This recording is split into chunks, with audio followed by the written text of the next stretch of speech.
akhirnya ya puji Tuhannya jadinya rupanya jadi dokter terbaik lulusan pelatihan Hemodia Krisis di tahun itu dari Hasan Sadiki. Kayak mana pun caranya saya harus lebih memanajemen waktu lagi biar nggak keteteran nih.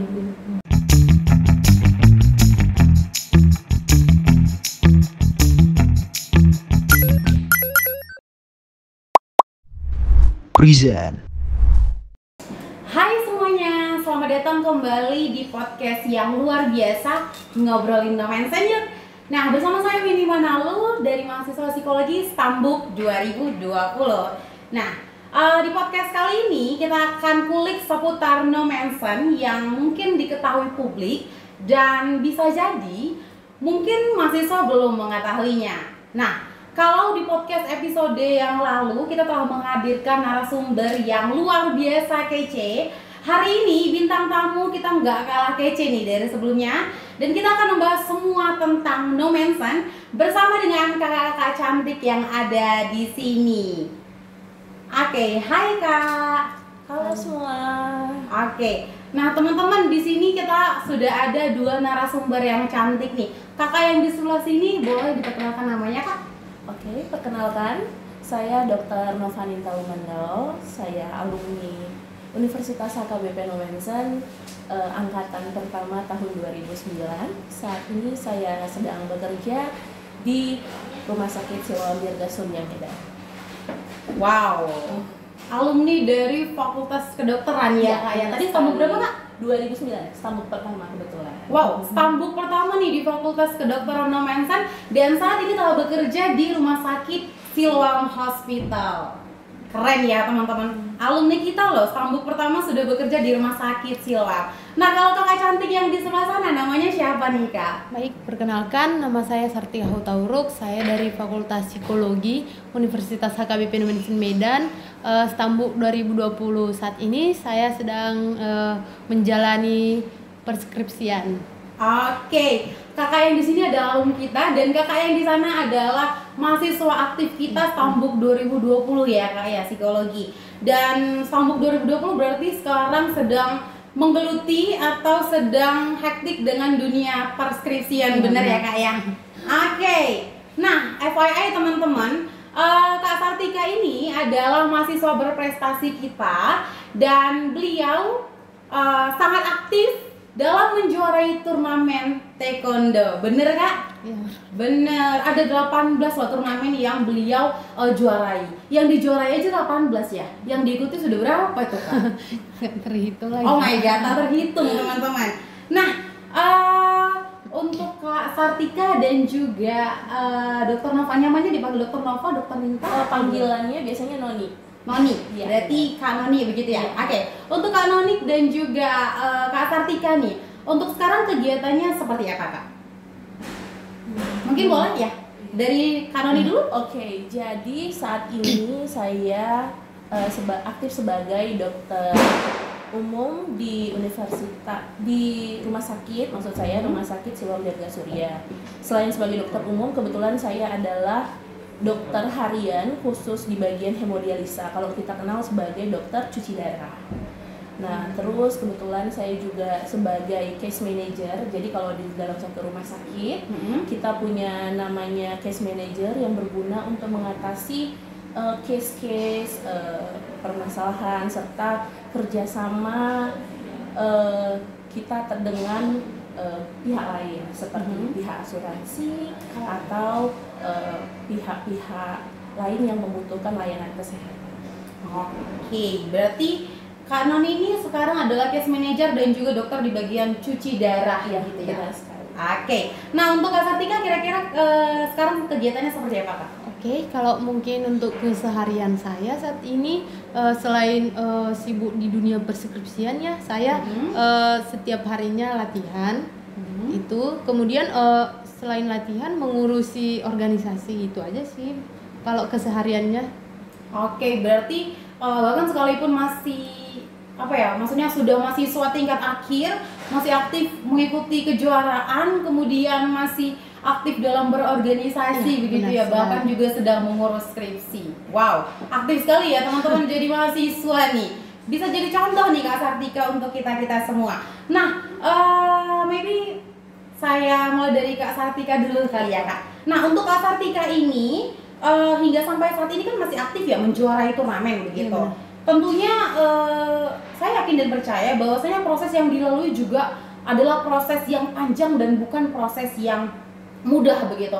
Kira-kira boleh nggak Kak dibagikan ke kita seperti apa sih suka duka Kak Sartika dalam melewati proses hingga menjadi seorang yang sering menjuarai turnamen taekwondo? Oke, baik. Mungkin dari sakitnya dulu ya kali ya. Oke, Kita boleh. bahas dari sakitnya dulu. Oke. Kalau biasanya di kita itu kalau ada turnamen ataupun event yang mau kita ikuti itu 3 bulan sebelum event itu kita harus udah TC, namanya training ya, training pelatihan gitu dia. Jadi setiap harinya kita harus latihan. Kalaupun latihannya itu kadang kita ada latihan mulai dari pagi, kadang dilanjut lagi sore. Jadi benar-benar waktu kita itu hanya dibagi untuk latihan. Nah, itu sakitnya itu gimana ya? Kayak maksudnya adapun kesibukan atau apapun nggak bisa jadi alasan kita nggak menghadiri TC yang tadi gitu. Berarti tetap harus berhadir. Iya, gitu tetap harus hadir. Sakitnya itu sebenarnya bukan sakit ya, cuma mungkin kadang kalau kita nengok kawan-kawan gitu kan, dia tuh santai gitu kan, bisa ngerjakan skripsi nongkrong gitu, santai, sedangkan kita pagi harus sudah latihan, hanya siang nih waktu kita untuk mengerjakan skripsi, kemudian sore dilanjut latihan lagi, terus kemudian kalau sakitnya itu terkait ini dukungan gitu. Memang kampus sering ngedukung kita, cuman kita juga istilahnya kalau misalnya 100% dana itu bukan berarti 100% di dana kampus gitu.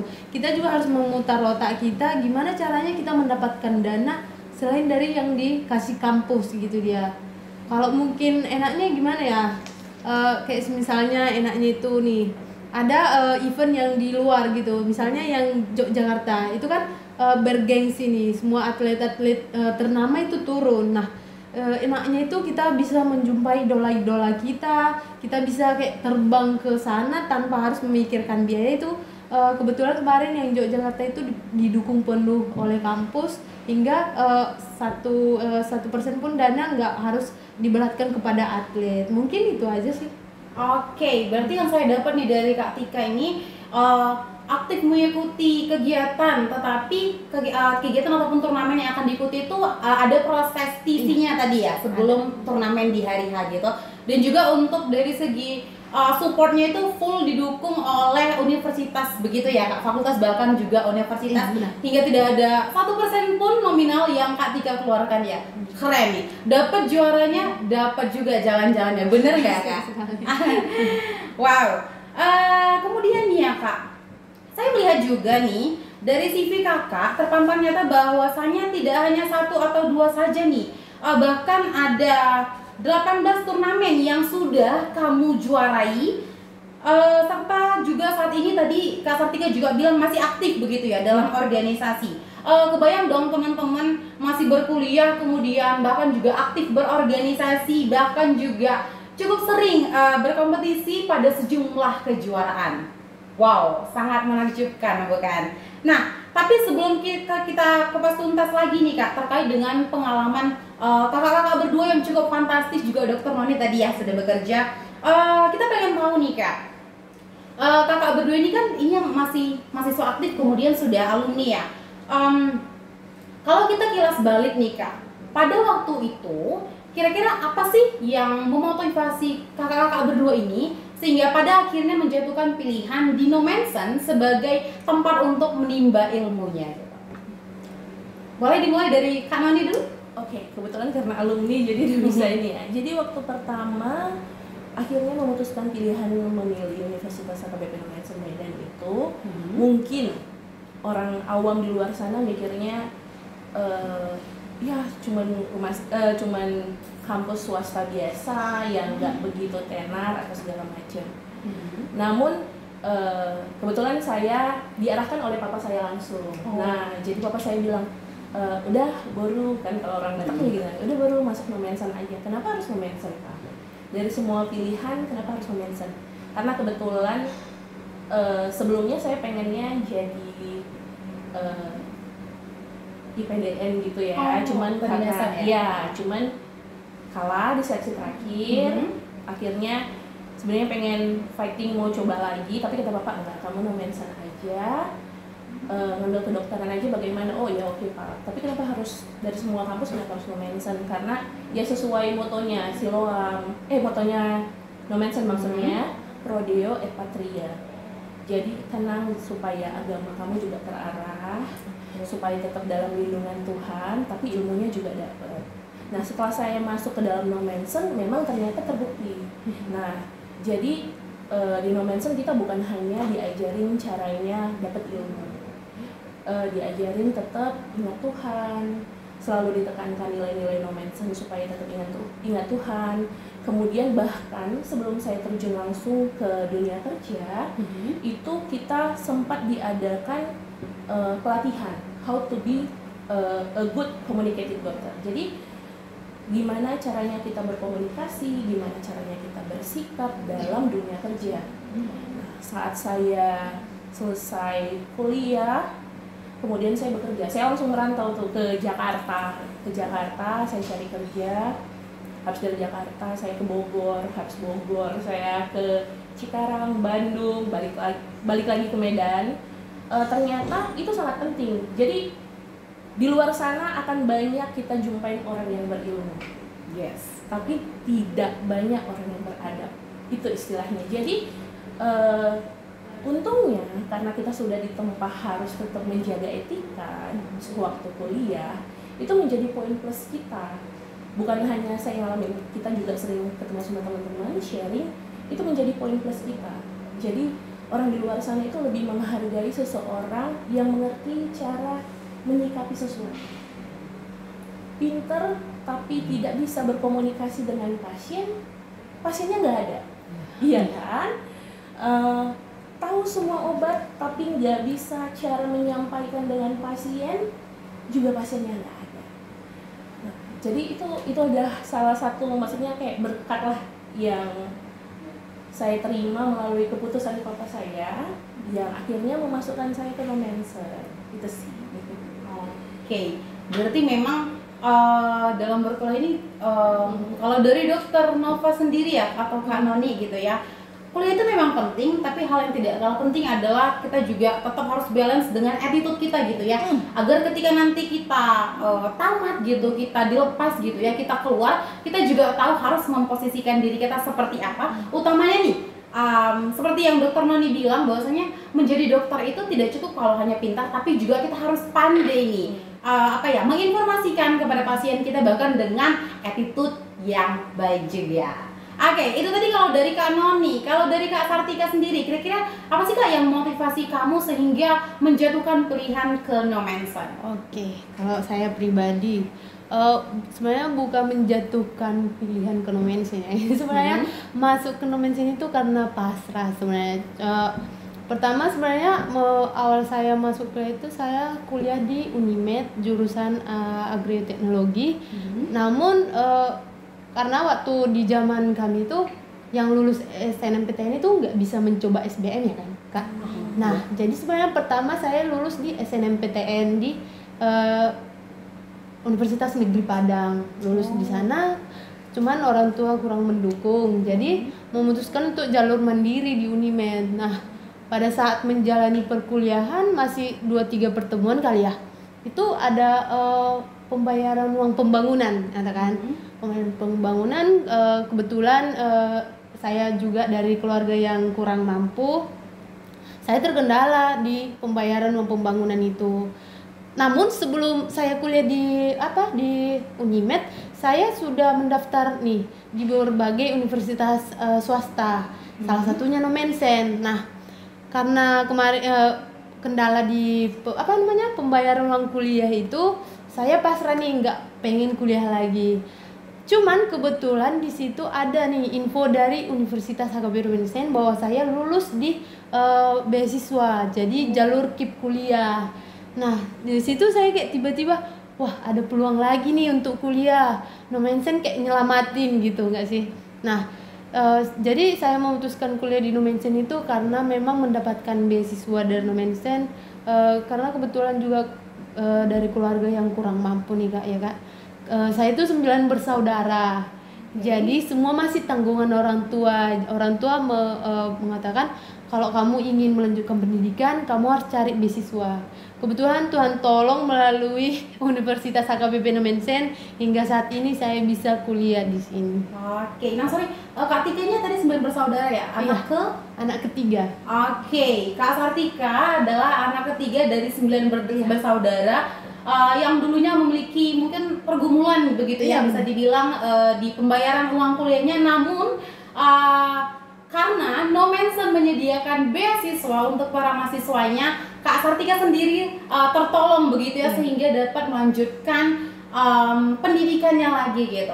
Nah, jadi teman-teman, sedikit informasi untuk teman-teman semuanya. Nah, bahwasanya kita di Nomensen juga ada menyediakan beasiswa, dan beasiswanya itu tidak hanya KIP saja begitu ya Kak ya. Ada beasiswa lainnya yang disediakan oleh Nomensen untuk para mahasiswanya begitu. Jadi untuk teman-teman di rumah yang masih galau, yang masih bingung nih, mungkin ada terkendala di bagian keuangan begitu ya untuk melanjutkan pendidikannya. Nah, kamu tidak perlu khawatir lagi teman-teman. Nomensen telah menyediakan beasiswa untuk kamu untuk bisa kamu miliki begitu. Itu saja informasinya sedikit. Nah, kita lanjut nih Kak.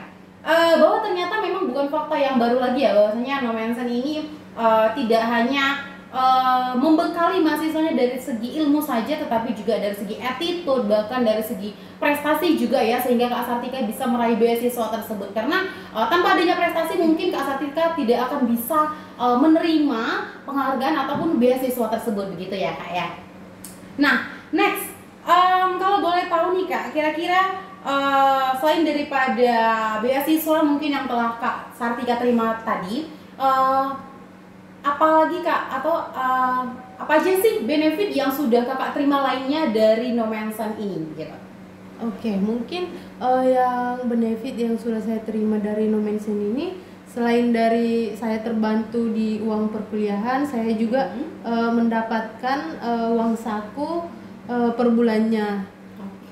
Kemudian dengan bantuan tadi saya menggunakannya untuk mencari nih. Kebetulan sebenarnya kalau boleh jujur, saya kalau di bagian akademik sedikit kurang ya Kak ya.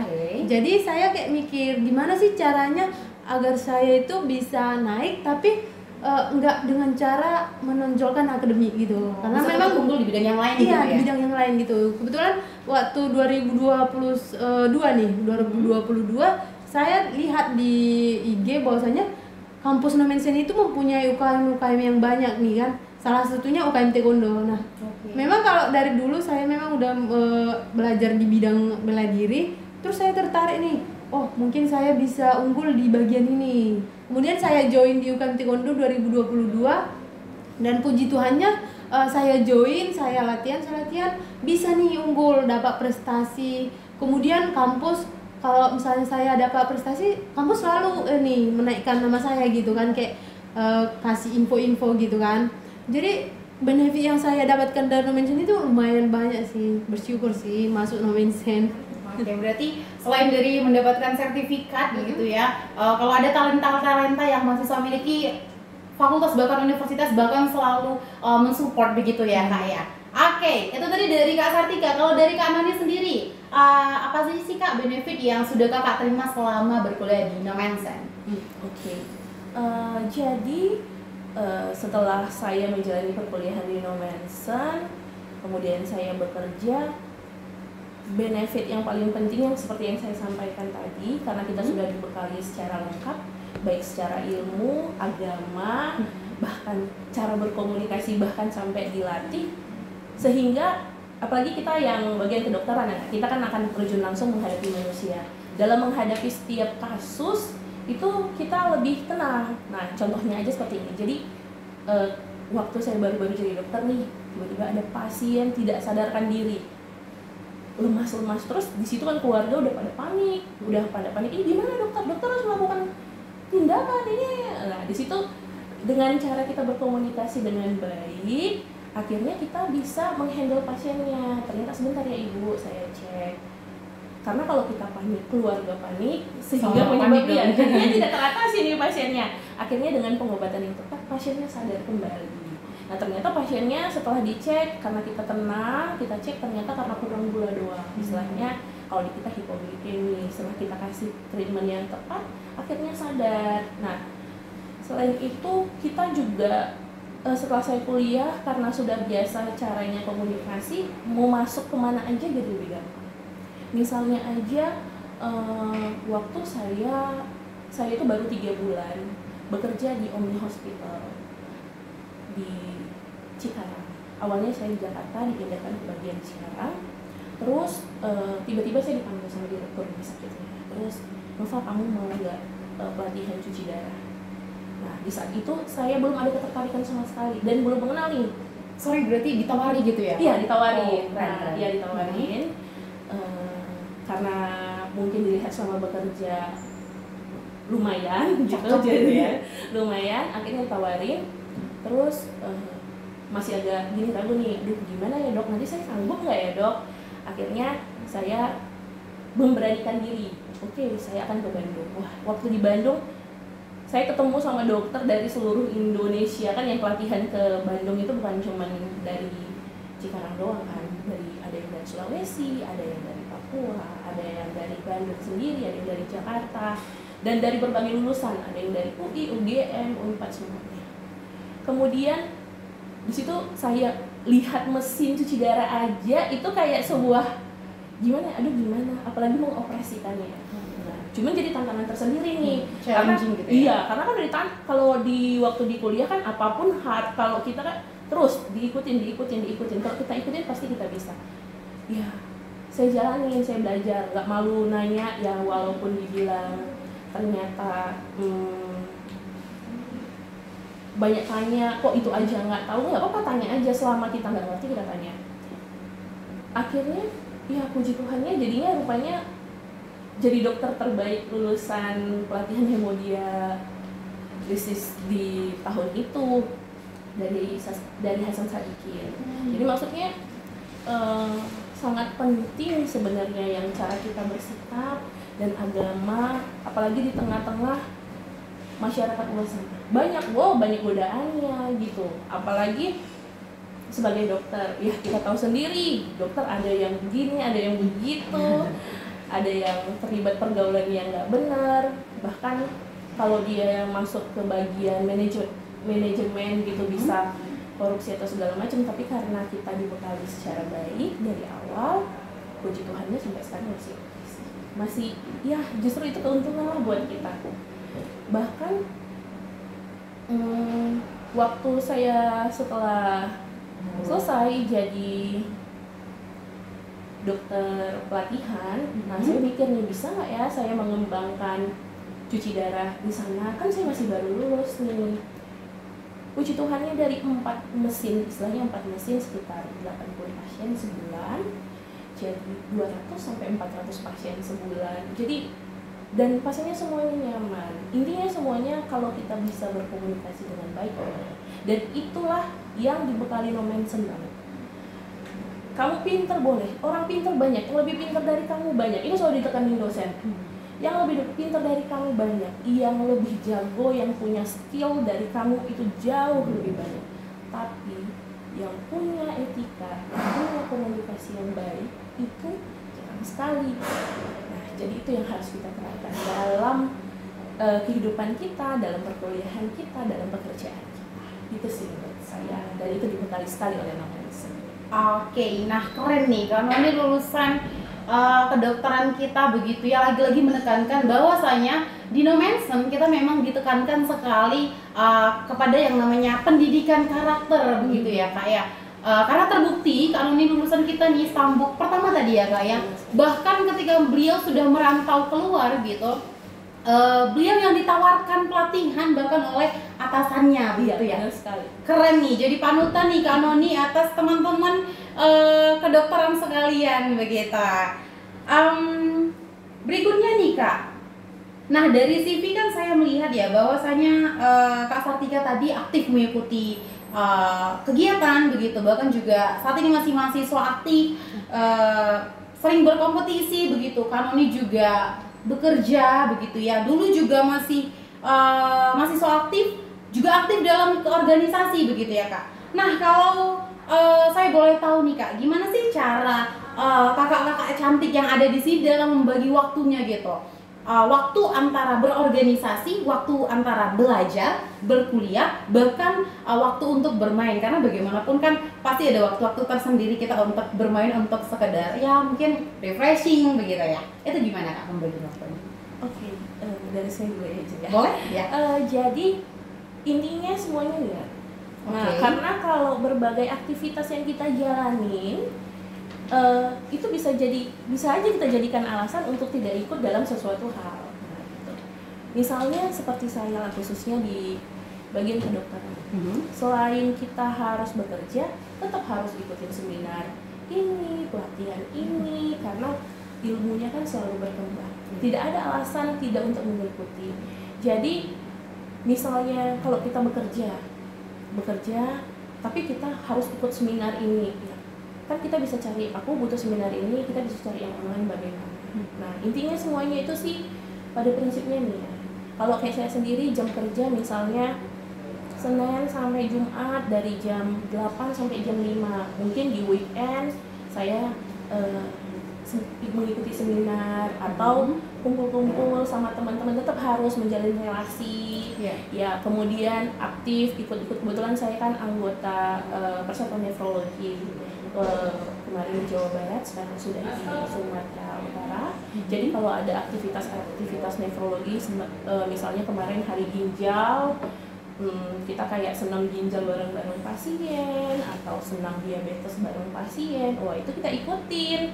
Nah intinya semua itu bisa asal kita niat. Karena kalau kita beralasan, kalau kayak saya beralasan udah capek banget kerja dari pagi sampai sore, bahkan kadang nggak sore, kadang lembur sampai malam, udahlah tidur adalah istirahatku yang paling baik ya. Kadang-kadang moto Gen Z, saya tidak butuh jalan-jalan, saya tidak butuh pasti yang saya butuhkan hanya tidur Gen Z. Sekarang kan begitu tuh.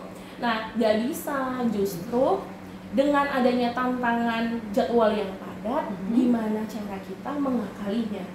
Nah, itu tuh semua bisa diakalin, yang pentingnya. Buktinya kalau saya beralasan saya nggak bisa datang ke sini nih hari ini. Iya, benar. Udah dok, nggak usah datang. Istirahat aja dok, ini hari istirahat saya butuh istirahat yang tenang. Kan udah. Justru saya menyempatkan waktu supaya teman-teman yang lain tahu bahwa dengan kita kuliah di Nomensen apa yang kita dapat. Oke. Berarti kalau dari Kanoni sendiri nih, apapun yang kita lakukan gitu ya, dari padatnya kegiatan, selama kita memang mau dan niat gitu ya, pasti akan ada selalu jalan atau selalu ada alternatif selama memang kitanya yang mau niat gitu ya. Iya, bahkan untuk quality time buat teman-teman, keluarga itu bisa terjalanin semuanya dan adil, dan tidak ada yang merasa kayak tersisihkan lah istilahnya. Jadi ilmunya dapat, gajinya dapat kalau istilahnya ya, dari kerja, refreshingnya dapat, refreshing kayak healing zaman sekarang ya namanya. Terus ya pergaulan juga dapat, jadi kita tidak ketinggalan dalam hal apapun. Berarti semuanya balance gitu ya Kak ya. Oke, itu kalau dari Kak Noni. Kalau dari Kak Sartika sendiri gimana sih Kak cara membagi waktunya gitu? Oke. Untuk cara membagi waktu ya, kalau dari saya pribadi tuh saya tuh kalau per minggu buat list jadwal gitu. Oh, to do list. Iya, gitu kan. Kadang kan karena pelupa juga gitu kan. Jadi saya jadwalkan nih. Kebetulan jadwal latihan hari apa? Misalnya dari Senin sampai Sabtu nih. Jamnya jam berapa ke berapa gitu. Terus yang paling utama itu yang nggak bisa saya lewatkan itu di dalam list tadi itu harus memang benar-benar nih, satu minggu ini aku harus berapa kali nih bimbingan gitu, aku harus berapa kali nih ngejar skripsiku gitu, biar karena kan tujuan kita ke Medan ini kan, kayak saya anak rantau kan, tujuan saya datang ke Medan ini kan kuliah gitu. Prinsipnya jangan sampai kuliahnya tertinggal gitu, walaupun sepadat apapun organisasi, kegiatan ataupun acara yang mau saya ikuti, pertama itu kuliah gitu, jangan sampai tertinggal gitu. Selain ngelis kegiatan-kegiatan gitu, saya juga mencari gitu, kayak misalnya ada nih waktu yang masih belum terisi gitu kan. karena memang kan syarat mahasiswa beasiswa itu lulus itu kan harus mempunyai 10 sertifikat seminar nasional gitu kan. Jadi saya harus mencari juga nih kan, yang mana nih seminar untuk minggu ini yang mana yang mau saya ikutin gitu. Kalau baru-baru menjadi mahasiswa mungkin ada 2-3 kali nih dalam satu minggu yang saya ikutin seminar. Namun karena sekarang udah mulai padatnya kegiatan, saya menguranginya jadi satu aja gitu dalam satu minggu. Jadi kunci saya memanajemen waktu saya itu dengan cara ngelis semua kegiatan saya gitu dia. Oke, berarti mekanisme atau alternatif yang Kakak buat adalah dengan membuat to-do list tadi begitu ya. Dan kalaupun ada mungkin ya sisa-sisa waktu sedikit di sela-sela itu tetap aktif mencari kegiatan di luar kegiatan kampus gitu ya Kak. Nah, tapi saya penasaran nih Kak, dari serangkaian to-do list yang Kakak buat begitu ya, pernah nggak sih Kak ada kegiatan yang terlewat gitu? Pastinya bakal ada sih satu kegiatan yang terlewat atau bahkan mengikuti kegiatan yang di luar dugaan gitu kan Kak. Di luar dari list tersebut? Iya, di luar dari list itu. Kadang kita juga harus memilih nih.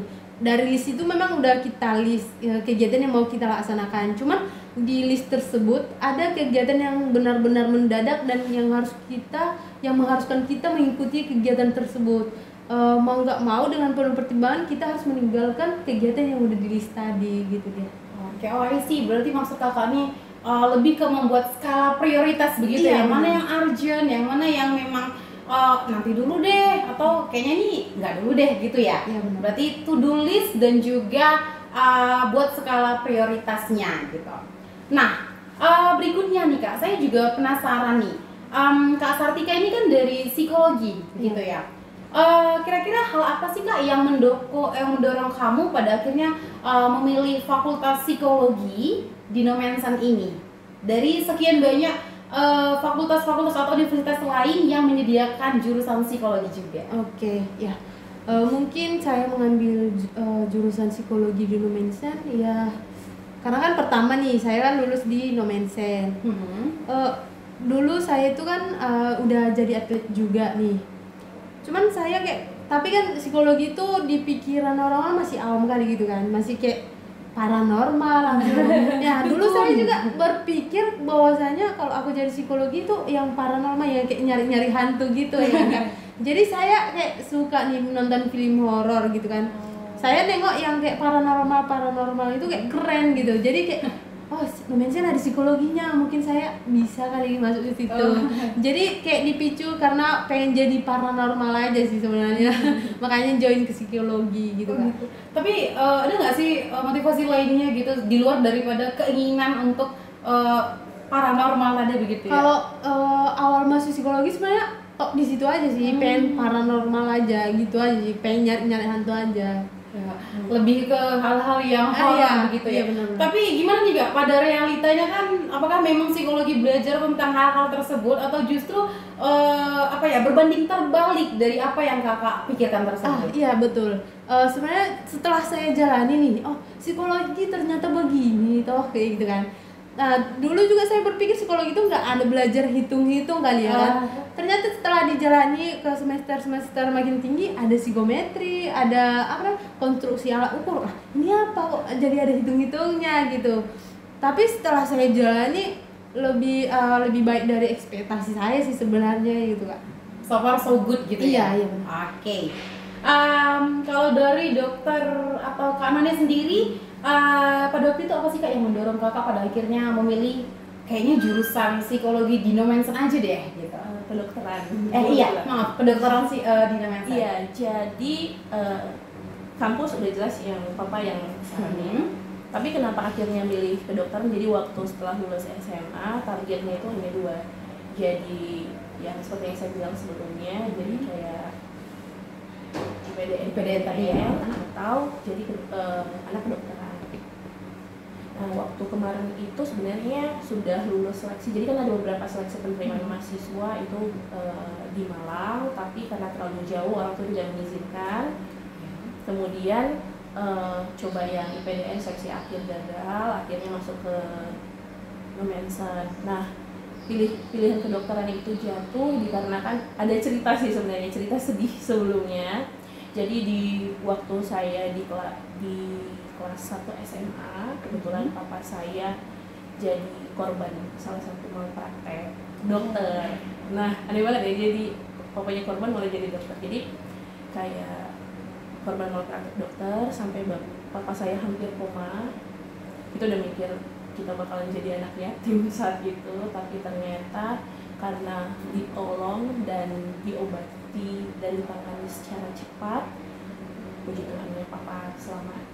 Nah, selain itu beberapa anggota keluarga juga memang ada yang dokter, jadi udah istilahnya dari awal sebelum masuk udah mulai dikenalkan kalau jadi dokter tuh begini, kalau jadi dokter tuh begini. Itulah salah satu motivasi kenapa akhirnya memilih fakultas kedokteran. Agak aneh ya, agak bertolak belakang, papanya korban malpraktek kenapa pilihnya dokter. Jadi dari titik itu kita belajar bahwa memang manusia bisa melakukan kesalahan, tapi kesalahan bisa diminimalkan jika kita memiliki ilmu yang pas, tepat, dan selalu update. Sama seperti case papa saya, kalau seandainya mungkin dokter saat itu memang dia bisa, kan kita nggak bisa nyalahkan dokternya, manusia bisa salah gitu di titik itu. Tapi seandainya dia benar-benar mengikuti seminar, mengikuti pelatihan dengan baik, kan tidak akan ada yang jadi korban kan sebenarnya. Nah, itu yang selalu ditekankan sama papa sama mama saya. Jadi kalau dalam menghadapi pasien, betul-betul dilihat pasiennya, betul-betul, dan yang paling penting kalau pengen pasien sambil berdoa ya kan. Nah, karena itu kenapa sih Mam ini berdoa dulu sebelum kerja, berdoa dulu. Kita nggak tahu masalah yang akan datang di kita, kita nggak tahu seberapa tekanan kita, apalagi kalau kuliah mungkin tekanannya paling skripsi, paling kita cara bagi waktu. Tapi kalau di dunia pekerjaan, tekanan dari atasan bekerja kita bagaimana, tekanan dari pasien sendiri bagaimana, dan di titik itu kita harus tetap tenang menghadapinya. Nah, itu sebuah tantangan yang agak lumayan gitu sih. Terus kenapa tertarik ke kedokteran? Karena di kedokteran itu semuanya diterapkan. Mau apa? Seni, mengobati adalah seni. Nggak akan sama kita treatment satu pasien ke pasien yang lain. Mungkin kalau bagian lain misalnya mesin, nggak akan sama penanganan mesin. Tapi kalau ke manusia yang badannya segini dengan manusia yang badannya segini, nggak akan sama tindakannya. Itu yang membuat saya menjatuhkan pilihan ke fakultas kedokteran. Sangat menginspirasi sekali ya ternyata kisah dari Kak Noni gitu ya. Perjuangannya memang keren. Berawal dari ya bisa dibilang pengalaman pribadi yang justru malah membuat semangatnya atau tekadnya semakin bulat untuk mendaftar di kedokteran, yakni tentunya di kedokteran Nomensen Medan begitu ya Kak ya. Oke. Lalu saya penasaran nih Kak, ada nggak sih sebenarnya pembagian di bidang kedokteran di Nomensen ini gitu? Misalnya apakah misalnya ada kedokteran gigi kah atau kedokteran apa gitu? Saya kurang tahu perkembangan saat ini ya. Tapi kalau yang waktu zaman saya, fakultas kedokteran itu hanya ada sarjana kedokteran sama profesi dokter. Jadi di sarjana pendidikan dokter itu kita dikasih base ilmu. Base ilmu di situ kita belajar. Nah, jadi kebetulan di Nomensen tidak hanya belajar baca buku ya, jadi berbagai metode pembelajaran yang dibekali ya, seperti kita dikasih ada namanya tutorial. Nah, tutorial itu adalah kita membahas sebuah case, terus nanti ada sebuah kelompok dibahas, kemudian diberikan sudut pandang masing-masing dari tiap orang, sehingga kita bisa tahu cara menghadapi case ini dari berbagai sudut pandang. Terus nanti ada dosen yang mendampingi, dosennya sebagai pengarah, merangkum semua kemudian menjelaskan. Nah, metode-metode yang digunakan dalam perkuliahan Nomensen ternyata sangat berguna waktu kita profesi dokter. Nah, kalau di profesi dokter kita itu adalah kalau istilahnya dokter muda koas. Jadi kita adalah dokter yang bertugas di rumah sakit langsung ke pasien, namun masih tetap ada bimbingan dokter pembimbing yang sudah lulus gitu istilahnya. Nah, di saat koas itu kita kan udah pegang pasien langsung nih ya, nggak mungkin lagi nanya ke dosen kita yang di kampus, kan pembimbing kita udah dari, kalau kebetulan di Nomensen itu kita kan dari berbagai tempat dijalani koasnya kan, ada yang di Balige, ada yang di Murni Teguh gitu kan, ada yang di Siantar gitu kan. Terus kita juga nggak bisa nanya, jadi kita tetap harus belajar. Terus kita ingat yang kemarin waktu tutorial yang dia kirim kemarin kita harus kayak gini nih nanganin pasiennya, coba tanya ini ya. Akhirnya nemu jawaban sehingga penanganan pasiennya lebih bagus, lebih tepat lah. Dan bersyukurnya lagi kelebihannya di Nomensen, kita kan sudah koas nih. Kalau di tempat lain kita koas lebih dibiarkan. Nah, ini kan tetap kita dibimbing terus kita masih bisa konsultasi ke dokter kita. Nah, maksudnya misalnya, dokter tadi waktu saya praktek saya lihat ada pasien begini, menurut dokter saya harusnya kasihnya bagaimana ya dok, gini-gini. Nah, enaknya jadi mereka nggak akan langsung kasih jawaban kamu kasih ini aja, enggak gitu. Coba pasiennya begini nggak, kamu coba anamnesis adalah tanya-tanya. Jadi dalam menentukan sebuah diagnosis dari kedokteran, 70-80% diagnosis itu bisa kita tegakkan hanya dengan anamnesis. Nah, sebenarnya itu kunci. Nah, kalau zaman sekarang kan semua obat aja bu, dokter nggak mau mendengarkan pasien lagi, obat aja sehingga pengobatan efisien. Ini tidak. Kamu tanya dulu ini. Akhirnya temu nih diagnosanya. Oh ternyata gitu ya dok. Nah jadi selanjutnya bisa kita jalaninya dengan baik. Berarti memang harus diobservasi step by step sehingga diagnosis itu bisa ditegakkan seperti itu ya. Jadi orang banyak salah sangka ya jadinya, mikir dokter ya suntik aja dapat uang aman gitu. Enggak. Bahkan sekarang banyak dokter yang cuma 2 menit jumpa, nggak nanya pasiennya, yaudah ini obatnya ibu tebus gitu. Itu bukan sesuatu yang benar. Kalau di Nomensen kita diajarkan komunikasi sama pasien, tanya pasien kenapa. Dari kamu bertanya aja, kamu sudah membantu pasiennya menegakkan diagnosa 70-80%. Itu yang selalu diajarkan sama dosen saya. Dengan begitu, treatment yang kamu berikan tepat.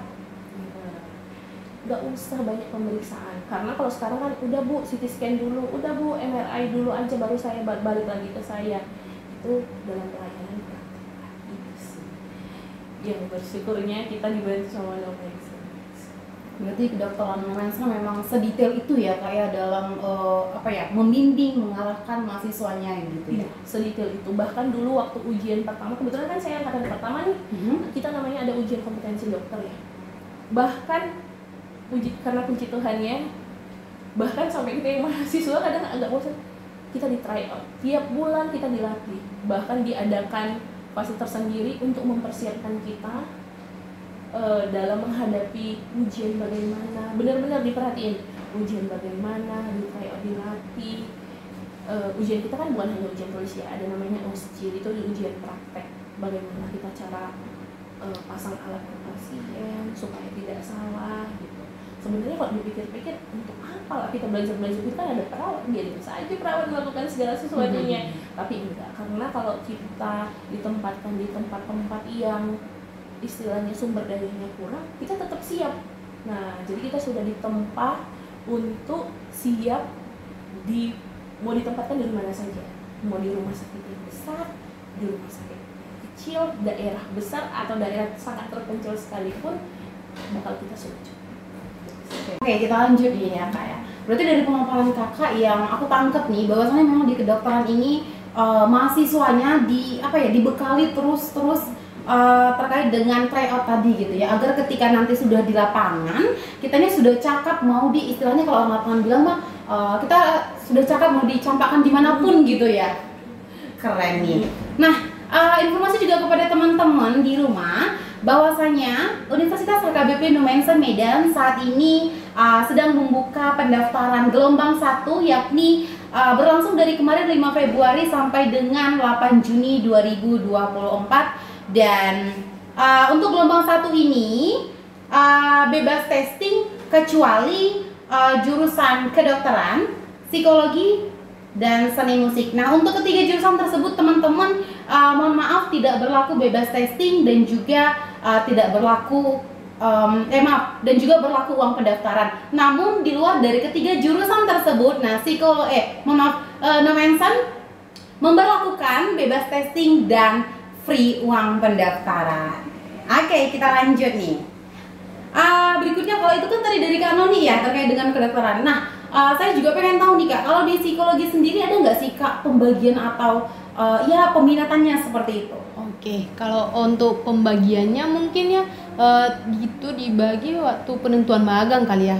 Itu psikologi yang ada di Numensen itu pembagiannya ada psikologi pendidikan, PIO, sama psikologi klinis. Satu lagi psikologi sosial. Oke. Itu dia. Kalau pembagiannya sendiri, cuman pembagiannya cuma di kalau misalnya nih kita mau di bidang klinis, magangnya mau di bagian klinis, kita ngambilnya mata kuliah yang mengarah ke klinis gitu, kayak misalnya psikologi klinis, psikoterapi, satu lagi psikologi ya yang berbaur klinis lah gitu Kak. Berarti memang di psikologi selain di kedokteran di psikologi juga ada pembagiannya gitu ya Kak ya. Tapi saya penasaran Kak, kalau untuk di Numensen kan ada ilmu psikologi atau sarjana S1-nya begitu ya. Apakah memang di S1-nya ini kita sudah dispesifikan nih untuk saya kayaknya belajar ini aja deh. Belajar ini aja atau memang semua bidang tersebut boleh kita pelajari begitu. Jadi gini Kak, kalau di psikologi itu semua bidang itu bisa kita pelajari semuanya. Namun ada di semester 6 kita harus milih nih fokus kita mau kemana begitu dia. Karena sebenarnya begini, kalau misalnya di S1 kita misalnya seperti saya nih, karena saya pengennya bagian klinis, jadi saya milih kemarin magang di rumah sakit jiwa. Terus ada juga kemungkinan nanti kalau misalnya saya mau melanjut S2, saya jadi beralih ke psikologi bagian PIO gitu dia. Jadi tergantung masing-masing pribadinya sih sebenarnya nyamannya di mana, karena di tengah jalan ada aja kayak cara biar kita teralih gitu dia Kak. Berarti memang semua bidang itu bisa kita tekuni begitu ya Kak di sarjana psikologi di Numensen ini. Nah, jadi teman-teman itu juga sedikit informasi ya ke teman-teman yang ada di rumah bahwasanya di Numensen kita ada fakultas psikologi yang mana di psikologi kita bisa mempelajari banyak hal. Kita bisa pelajari psikologi klinis, ada psikologi industri, ada psikologi pendidikan, juga ada psikologi sosial yang mana bidang-bidang tersebut itu boleh nih untuk kita pelajari lebih dalam seperti itu tentunya di psikologi Numensen. Nah Kak, berikutnya nih kalau itu tadi kan saya mungkin lebih kepada teorinya begitu ya. Kalau di praktiknya sendiri ada nggak sih Kak, baik di psikologi dan juga di kedokteran gitu? Apakah memang ada praktiknya juga atau lebih kepada kayaknya teori aja deh gitu? Oh iya. Dua-duanya pengen jauh banget ya. Semangat ya. Jadi kalau di kedokteran seperti yang saya bilang, dalam menghadapi pasien itu kita harus bisa mengatur emosional kita. Ya kan? Kemudian kita harus bisa mengatur gimana cara kita memahami situasi yang dihadapi khususnya pasien, karena kalau di kedokteran kan kita langsung ke manusia.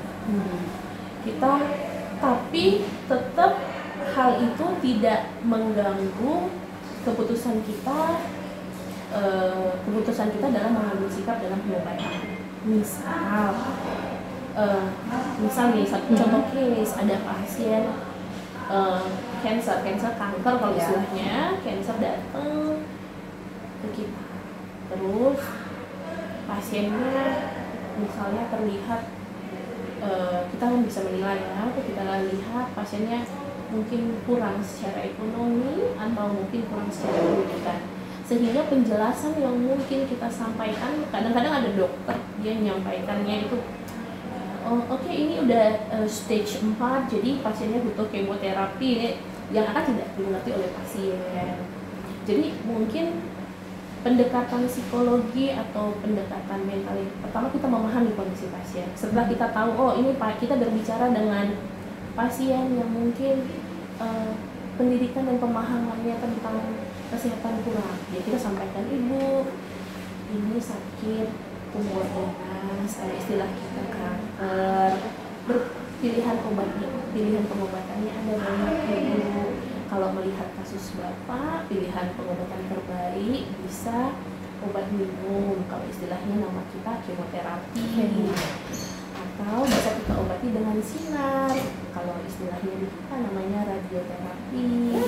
Terus kalau bisa juga kita kasih penguat imunnya, namanya imunoterapi. Nah, saya pilihkan yang terbaik ya ibu. Terus dia bilang, aduh dokter mahal, saya nggak mau.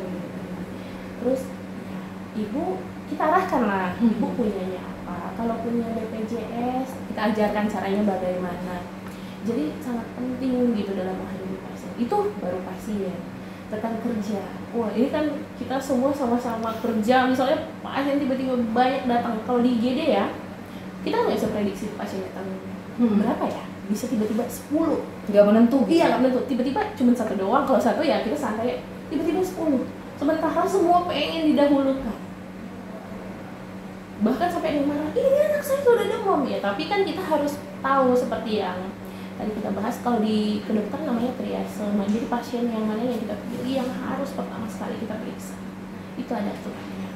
Kita periksa, kemudian kita jelaskan ke pasien. Kalau cara berkomunikasi kita oke, itu pasti ke pasien mengerti. Mungkin awalnya dia marah. Nah, tapi kan sampai kadang-kadang seringkali bicara jadi agak kurang pas, kasar, bahkan tidak sopan. Ya kalau kita bawakan emosi kita juga bisa marah. Iya, gitu ya.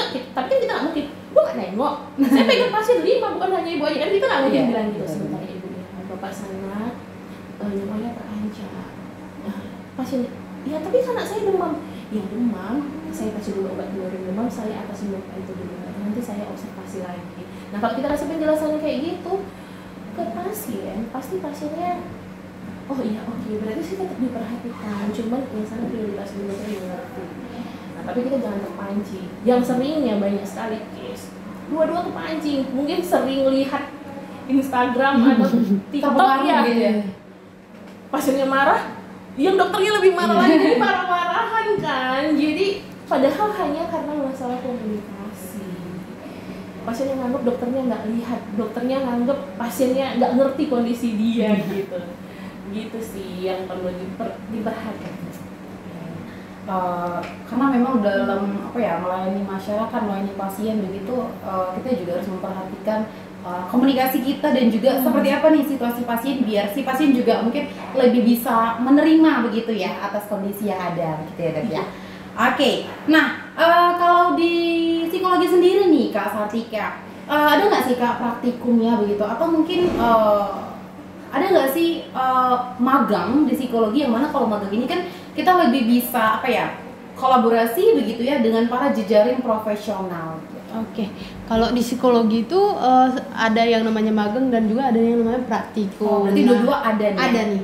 Kalau dia praktikum itu kita yang mengaplikasikan alat tes psikologi itu, misalnya tes bakat dan minat, tes intelijensi itu langsung kita praktekkan di lab psikologi gitu. Kalau magang sendiri itu pengalaman pribadi saya nih kan, karena saya juga kebetulan magang di rumah sakit jiwa nih. Itu kita lebih dituntut untuk baca jurnal sebenarnya. Baca jurnal. Gimana kan di rumah sakit jiwa itu kita kan menangani pasien yang ODGJ nih. Jadi kita menanganinya berdasarkan teori nih. Kayak misalnya kita mengobservasi dia 2-3 hari. Dari hasil observasi kita ini kita bimbingan sama pamong lagi, kemudian pamong hanya mengarahkan kita baca jurnal, terus baca jurnal. Nah, dari jurnal-jurnal ini kita bisa menentukan dia itu kalau di rumah sakit jiwa itu namanya waham. Jadi dia waham positif atau negatif. Nah, setelah dia ditentukan dia waham positif atau waham negatif, kita ada lagi penentuannya nih. Dia skizofrenia bagian apa lagi gitu dia. Kalau yang kebetulan saya program magang saya kemarin yang jadi penanganan saya itu waham negatif dia. Jadi waham negatif yang perawatan dirinya yang kurang begitu dia. Jadi rumah sakit jiwa itu juga benar-benar kayak yang disampaikan ibu ini tadi, bahwasanya kayak komunikasi itu benar-benar sangat penting gitu. Kadang kalau di rumah sakit jiwa sendiri kan pasien ini mau menyerang kita gitu kan. Kadang kalau kita ngajak komunikasi kayak misalnya kita ngajak cerita gitu kadang nggak nyambung. Jadi memang benar-benar harus kayak kesabarannya itu nggak bisa sebatas setipis tisu ya gitu dia. Jadi benar-benar kayak kontrol diri itu harus benar-benar ini dia, karena kan pasien kadang saya pribadi pernah diserang nih kan, kayak ditarik rambutnya, dicakar tangannya, itu benar-benar kayak kadang saking capeknya ngeladeni kan, karena dalam satu harian itu kita nggak cuma mengajak satu pasien yang ngomong gitu, banyak pasien yang harus kita ajak berinteraksi. Kadang kalau udah di jam tinggi nih sore-sore gitu mau pulang magang, orang itu berulang kadang kita pengen emosi gitu, cuman nggak boleh kode etik psikologi gitu ada gitu ya, nggak boleh gitu, itu aja sebenarnya. Keren nih pengalaman dari Kak Sartika ya, langsung mengaplikasikan ilmunya plus berkolaborasi langsung dengan para profesional di rumah sakit jiwa benar. Tadi ya, keren nih. Dan itu program magangnya, maksud kami adalah di psikologi kita juga menyediakan program magang teman-teman. Jadi agar mahasiswa juga tidak hanya cakap dari segi teori, tetapi juga balance nih dengan praktiknya seperti itu. Nah, kalau di kedokteran sendiri nih Kak, ada tidak magangnya juga di kedokteran, dan itu kira-kira dilakukan di semester berapa? Yang seperti yang saya bilang tadi, jadi kalau kita mau menjadi seorang dokter, kita harus melewati 2 tahap pendidikan. Jadi tahap pendidikan yang pertama itu sarjana kedokteran, itu yang base-nya secara teori kita diajarkan, kemudian kita diangkat menjadi masuk ke profesi dokter, dia akan menjadi dokter muda atau koas. Di situ sih kita diajarkan. Nah itu nanti diajarkan perbagian. Kenapa? Supaya nanti kita bisa tahu variasi case dalam bagian tersebut. Misalnya pada anak, misalnya kelainan jantung bawaan pada anak atau kecenderungan pada anak, kemudian meningitis pada anak. Habis itu setelah 2-3 bulan, jadi tergantung bisa kecilnya ya. Jadi di Indonesia itu case terbanyak dan paling sering itu adalah case penyakit dalam, kemudian case anak, case kandungan dan kehamilan, kalau kita namanya istilahnya OBGYN, sama kasus bedah. Nah, jadi 4 ini mungkin akan lebih lama daripada bagian yang lain, mungkin bisa mencapai 2 bulan. Kemudian nanti kita lanjutkan ke bagian-bagian lain, misalnya bagian saraf 1 bulan. Jadi kita dikasih berbagai variasi kasus, penanganannya bagaimana. Baru setelah itu, setelah kita menjalani itu, kita diujiankan lagi, baik secara teori maupun praktek. Berarti tidak hanya di psikologi ternyata teman-teman, bahkan juga di kedokteran tentunya ada dong magangnya begitu. Dan juga di kedokteran Nomensen teman-teman, ternyata tidak hanya ada pendidikan dokter saja, melainkan juga ada profesi dokter. Keren sekali dong Nomensen kita ini.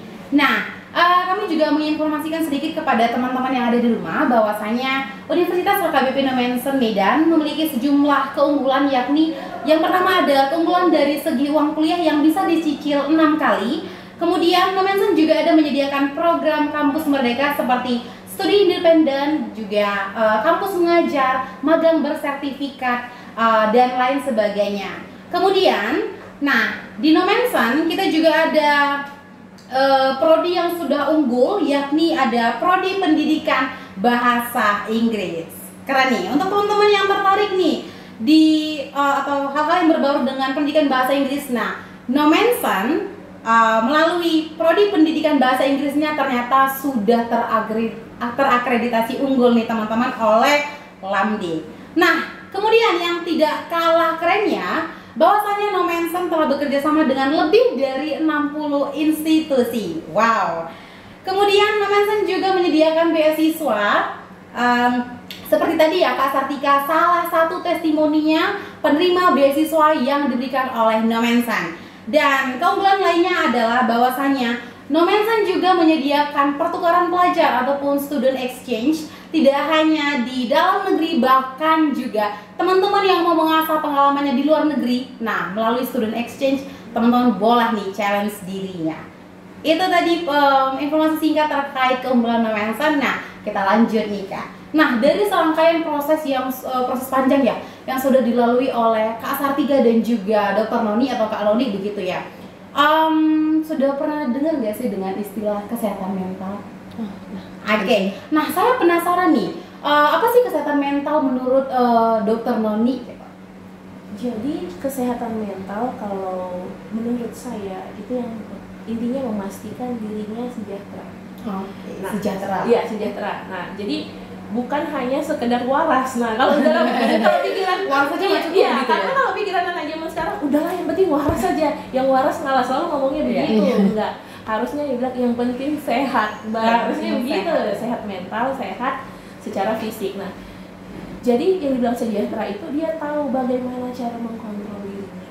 Tahu bagaimana potensi dirinya. Kan? Dan dia juga tahu bagaimana cara beradaptasi yang baik dengan lingkungannya.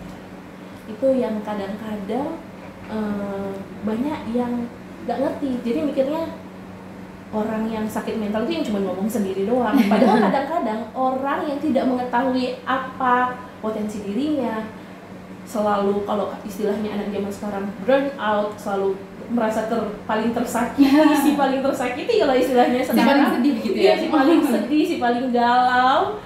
Itu salah satu kalau kesehatan mentalnya terganggu. Gitu. Karena dia tidak sejahtera secara gitu sih kalau menurut saya. Berarti kalau saya boleh merangkum begitu ya, berarti kesehatan mental menurut Dr. Noni ini adalah ketika kita tidak hanya waras aja dari segi fisik begitu ya, tapi kita juga mampu yang namanya mengontrol diri, kemudian kita mampu yang namanya mengelola potensi diri kita, apa yang ada di dalam diri kita itu kita mampu mengelola yang seperti itu, dan juga yang pasti kita juga harus sejahtera gitu ya. Nah, itu dari Dr. Noni. Kalau dari Kak Sartika sendiri nih sebagai pelajar psikologi, kira-kira kesehatan mental itu atau sehat mental itu yang seperti apa sih Kak? Oke, kesehatan mental itu kalau menurut saya pribadi satu pribadi yang pribadinya benar-benar sejahtera. Dilihat dari penerimaan diri dia, yang dimana dia bisa menerima keadaan, situasi, sama menerima bagaimana situasi pribadi dia sendiri gitu, mampu mengontrol emosi dan juga mampu berinteraksi tanpa harus kayak bermuka dua gitu berarti apa yang ada begitu ya? Ya apa yang ada ya udah itu aja tempatkan gitu. Kesehatan mental itu ya itu pribadi yang sejahtera gitu ya. Tapi yang paling penting mampu menerima diri gitu ya.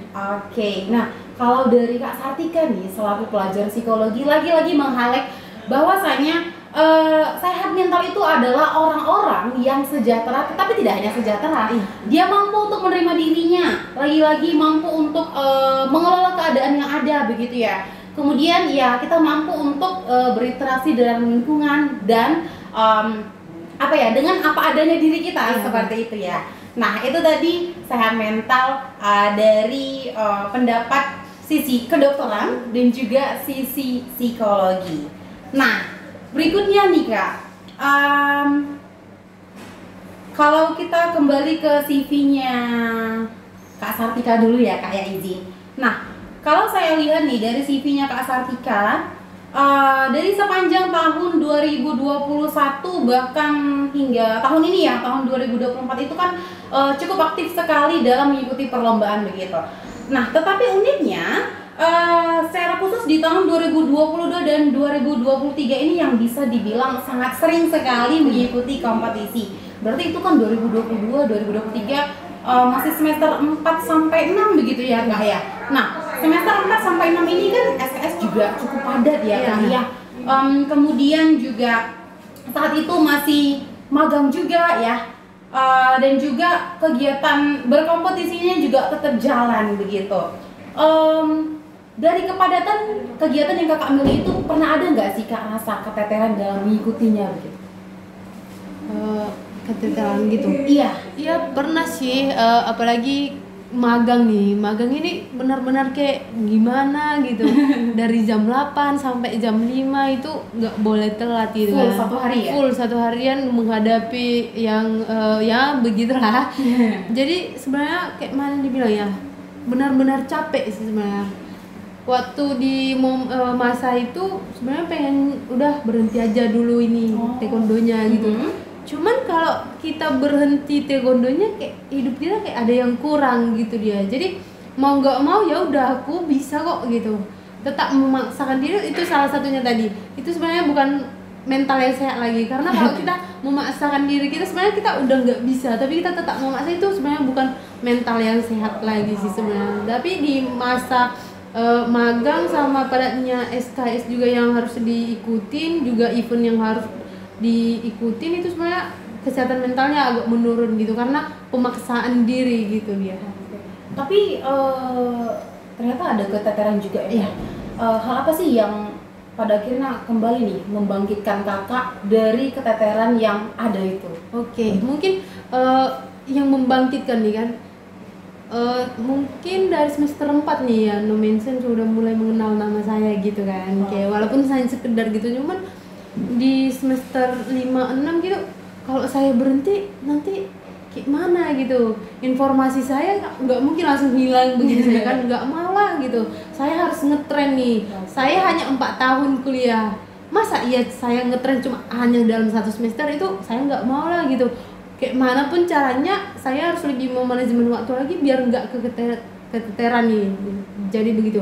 Jadi saya nggak mau hanya unggul dalam 1 semester saja gitu. Saya kalau bisa saya sampai tamat itu, No Mention harus ngingat saya gitu. Dan prinsip saya harus bisa nih, saya di dalam IG No Mention itu harus bisa, nama saya tiap bulannya harus ada lah minimal gitu dia. Jadi kalau yang lain bisa unggul, kenapa saya enggak gitu dia kak? Oke, pesan dari Kak Sartika nih, kalau yang lain bisa unggul, kenapa saya tidak? Gitu ya. Berarti Kak Sartika ini memang punya apa ya? Udah punya tekad yang bulat nih, bahwasanya saya harus dikenal nih di No Mention. Tapi dikenalnya dari segi prestasi tentunya begitu ya kak ya. Dan yang pasti lagi-lagi No Mention sangat mensupport begitu ya kak ya, sehingga Kak Sartika, kalau kita lihat nih teman-teman, di meja ini adalah sejumlah medali yang telah diraih oleh Kak Sartika. Tetapi tidak hanya medali ini aja sebenarnya, masih ada banyak lagi medali-medali yang dimenangkan oleh Kak Sartika yang mungkin masih belum ada di meja ini begitu ya kak ya, masih di rumah begitu ya. Keren nih, perempuan mengikuti apa ya, atau membidangi taekwondo begitu ya. Rasanya jarang-jarang nggak sih kak seorang perempuan memiliki minat, hobi begitu ya, kecakapan di bidang taekwondo, karena biasanya kan berbau dengan yang seperti itu lebih ke laki-laki nggak sih kak? Karena nih Kak Sartika bisa jadi panutan teman-teman nih, dan yang pasti siapa sih yang nggak kenal dengan Kak Sartika ini gitu ya. Oke, nah mungkin itu saja kali ya bincang-bincang kita pada hari ini. Nah teman-teman, tapi saya juga mau menginformasikan kepada teman-teman yang di rumah nih, bahwasanya di Universitas HKBP No Mention Medan tidak hanya ada fakultas kedokteran dan juga psikologi saja teman-teman. Kita juga ada 11 fakultas, yakni ada Fakultas Ekonomi dan Bisnis yang terdiri dari Prodi Akuntansi dan Manajemen, kemudian ada Prodi Ekonomi Pembangunan, dan ada Prodi Administrasi Perpajakan. Kemudian No Mention juga memiliki Prodi atau Fakultas Hukum, dan juga ada Fakultas Pertanian, Fakultas Peternakan. Nah, kemudian untuk teman-teman yang memiliki minat nih di bagian engineer, nah Universitas HKBP No Mention Medan juga memiliki Fakultas Teknik dan beberapa prodi yang dimilikinya, yakni ada Prodi Teknik Sipil, Prodi Teknik Mesin, Prodi Teknik Elektro. Berikutnya, No Mention juga memiliki Fakultas Ilmu Sosial dan Ilmu Politik. Lalu, No Mention juga memiliki Fakultas Psikologi yang terdiri dari Prodi Ilmu Psikologi. Kemudian No Mention juga memiliki Fakultas Kedokteran yang terdiri dari Pendidikan Dokter dan Profesi Dokter. Lalu ada Fakultas Bahasa dan Seni, yakni yang terdiri dari Prodi Seni Musik dan juga Prodi Sastra Inggris. Kemudian kita juga memiliki ya Fakultas Keguruan dan Ilmu Pendidikan yang terdiri dari Prodi Pendidikan Fisika, Prodi Pendidikan Bahasa Indonesia, Prodi Pendidikan Bahasa Inggris yang saat ini sudah terakreditasi unggul loh teman-teman. Kemudian ada Prodi Pendidikan PPKN, Prodi Pendidikan Ekonomi, Prodi Pendidikan Matematika, Prodi Agama Kristen, Prodi Pendidikan IPA. Nah, kemudian kita juga memiliki Pasca Sarjana yang terdiri dari Magister Manajemen, Magister Ilmu Administrasi, Magister Ilmu Hukum, Magister Pendidikan Bahasa Inggris, dan Magister Pendidikan Matematika. Nah, itu dia teman-teman tadi informasi terkait banyaknya fakultas dan prodi-prodi yang dimiliki oleh Universitas HKBP Nomensen Medan. Dan untuk teman-teman ya yang mungkin saat ini masih galau, masih bingung, hai anak muda, sudahi kegalauanmu karena terbukti dari testimoni para alumni kita dan juga mahasiswa aktif kita yang cukup berprestasi loh teman-teman. Tidak hanya di kancah nasional saja, bahkan juga di kancah internasional. Itu semua dididik oleh dan didukung oleh para civitas akademika kita. Dan juga teman-teman, kalau teman-teman mau mengembangkan bakat kalian, mau mengembangkan diri kalian, Nomensen juga menyediakan wadahnya nih melalui ragamnya organisasi yang ada di Nomensen. Jadi untuk teman-teman yang haus nih untuk mengembangkan segala potensi yang dimiliki, ayo mari bergabung bersama kami di Universitas HKBP Nomensen Medan. Nah, itu tadi informasi singkat terkait dengan Nomensen teman-teman ya. Tidak terasa ya Kak ya, ternyata kita sudah hampir kurang lebih 1 jam lebih ya berbincang-bincang bersama dua narasumber cantik kita ini. Nah, dan itu tadi teman-teman sejumlah hal-hal yang sudah kita kulik seputar Nomensen dengan mahasiswanya yang cukup berprestasi, lagi-lagi tidak hanya di kancah nasional, melainkan juga di kancah internasional. Nah, sebelum menutup nih Kak, saya pengen tahu nih, ada nggak sih closing statement dari kakak-kakak yang cantik ini untuk teman-teman kita yang ada di rumah atau mungkin untuk adik-adik mahasiswa kita ini? Mungkin boleh mulai dari Kak Sartika dulu? Malam aku dari kamu juga boleh. Oke, jadi kuliah di Nomensen kita tidak hanya dididik sebagai orang yang berilmu, namun juga beradab dan tetap punya sahabat. Seperti motonya Prodeo et Patria. Prodeo et Patria. Itu kunci dari Kak Noni. Kalau dari Kak Sartika nih, closing statementnya apa kira-kira? Untuk adik-adik saya yang mungkin baru tamat SMA atau mungkin yang sedang menjalani perkuliahan saat ini, banyak nih kata-kata bahwasanya ekonomi jadi salah satu penghambat kamu nggak bisa melanjutkan perkuliahan. Tapi di Nomensen kamu dapat ditolong karena Nomensen menyediakan banyak beasiswa. Untuk itu adik-adik yang baru tamat SMA jangan lupa kuliah di Nomensen. Oke, itu dia tadi closing statement dari kakak-kakak cantik kita ya teman-teman. Ingat sekali lagi saya katakan bahwasanya melalui testimoni dari Kak Sartika mahasiswa berprestasi kita tadi ya teman-teman, bahwasanya tidaklah benar kalau mungkin kegalauan teman-teman adalah terkendala di bagian keuangan begitu ya. Tidaklah benar kalau hanya karena keuangan kita putus untuk berkuliah, karena Nomensen menyediakan bahkan membantu teman-teman untuk tetap berprestasi ini. Nah Kak, sebelum kita menutup bincang-bincang kita hari ini, kita ada punya jargon yang harus kita suarakan nih kepada teman-teman semuanya yang ada di layar nih. Jargon kita adalah ingat kuliah, ingat kampus Nomensen. Sama-sama ya Kak, kita katakan 1, 2, 3. Ingat kuliah, ingat kampus Nomensen. Saya Winnie Manalo pamit undur diri dan bye.